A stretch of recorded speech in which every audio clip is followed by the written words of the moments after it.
I got a question. I got one good question for you. one. Your late husband. He's not late, He's y'all. not late. He's not late. Okay, I just wanted to make sure because I didn't want to. You know what I mean? Did y'all have an on again, off again situationship before he decided to marry? Then how the hell are you basing dating status off of marriage? I was 14 years old. Like, She's saying that she wasn't equipped to go into the market. Okay. That's what it sounds like, right? So, however, I get that premise. 1998. Okay. I get that premise, right? I mean, I had to get back into the dating market as well, right? So I understand the position, but I was definitely upfront in saying, listen, I'm not really looking for nobody at the top of the charts. It wasn't okay. Let's have this. Let's do this and let's do that, and waste time. So, and that was me being out of my first marriage. That was 2007 when I was married, but we was together ever since like 2002. You know what I'm saying? So And to we can't necessarily. And to be fair, he knew my situation and knew I was timid, and I was like, "Hey, I'm Go with that though. And he was like, women say they want a good man, but when they get a good man, they trying to take their time and drag their foot." He was saying stuff like that to me. Right, understood. So there has to be a level of accountability to yourself, though, right? Because you have the choice to go back into the market and not.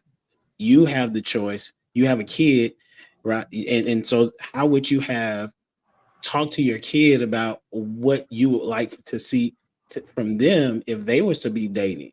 This is what I was referring to earlier, that women really have a hard time accepting accountability. There are things that I knew that if I didn't get myself mentally right before I entered into the market, that I wouldn't be good at all as a husband. I knew that from the jump. Okay. So maybe women look at it differently. That's fine.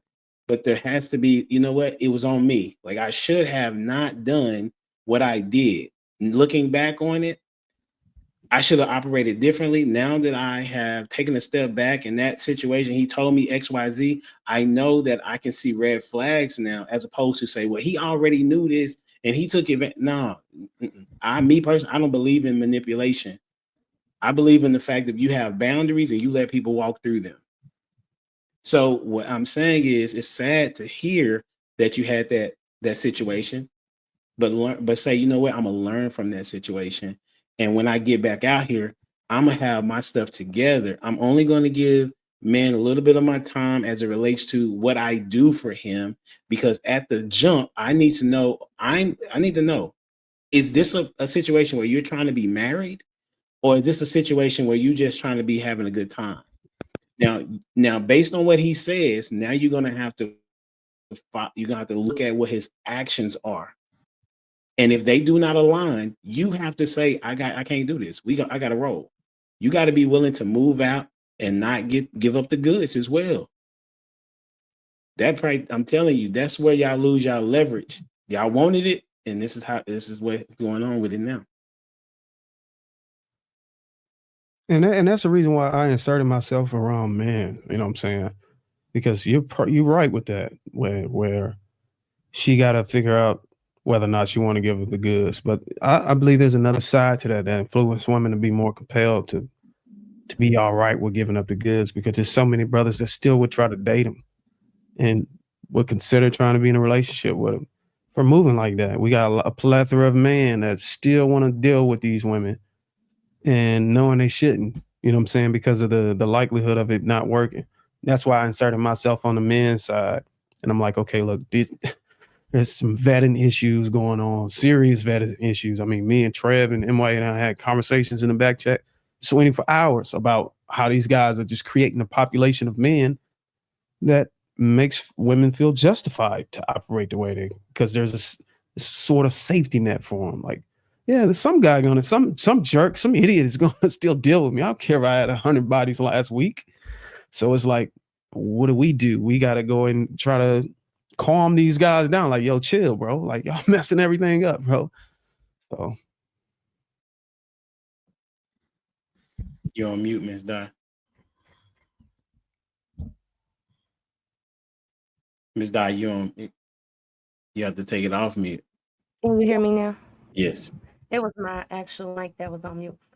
I feel like that was the issue back in the day. Like if you hear all them like people talking, oh, like for instance, I just went to a funeral. My friend dad, he was about 50 something. And when he came to the funeral, his main chick was there who he was married to, and then the rest of the baby mamas that he had from the past.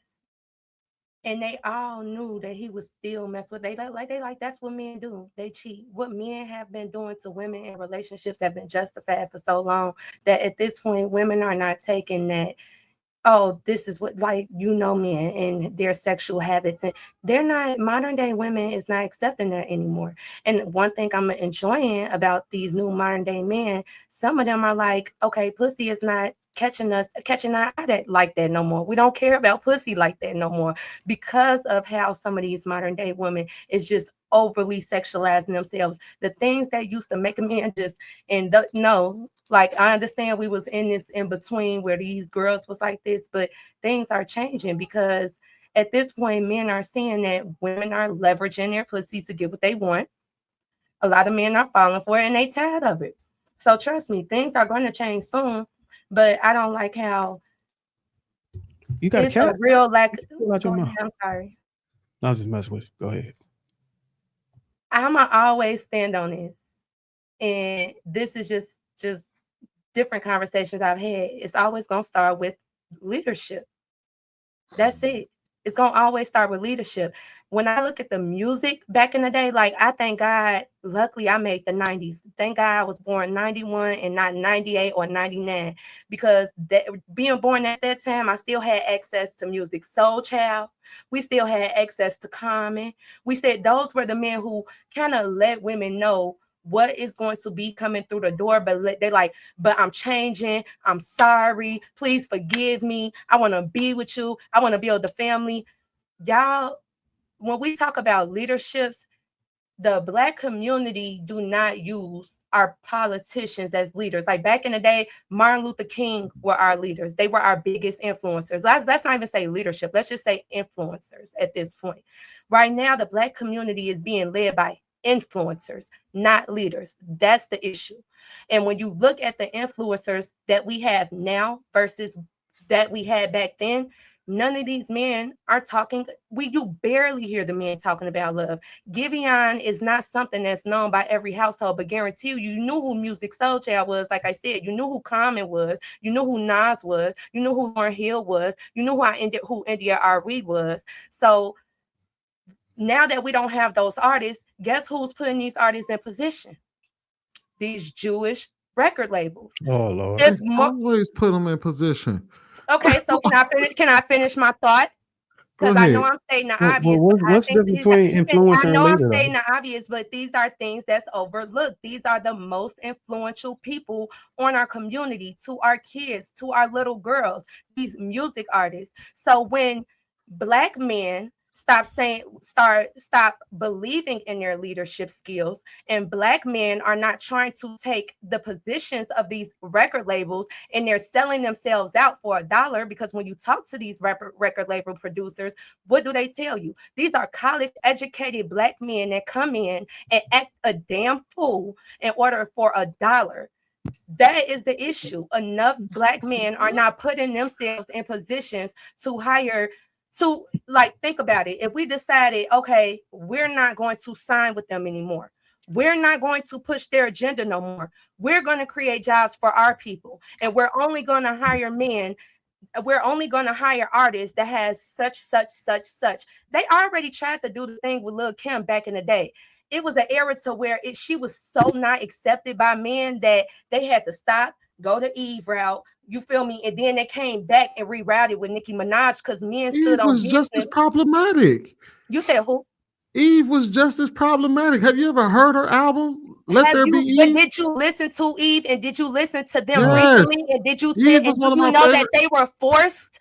They were forced. Most of the music that they made that was not related to their experience, they were forced to. Trina would go in the booth and write a song, and they like, no, you got to make it nastier. You have to make it this. Well, let me ask you before you continue to talk about music. Like, what's the whole why do you emphasize music and then you also put that in the same conversation as leader and influencer? Because I would argue that a leader is an influencer. Influencing, and if an influencer has his credibility behind him, and he's trying to is leading by example, he's also a leader. The two can intersect with each other. The reason why, because when I say leadership to me is more like I said, in a positive mindset. I say influence because they're influenced us in a negative way. I do not want to keep those. I don't want to make it seem like those guys are leaders. They're not.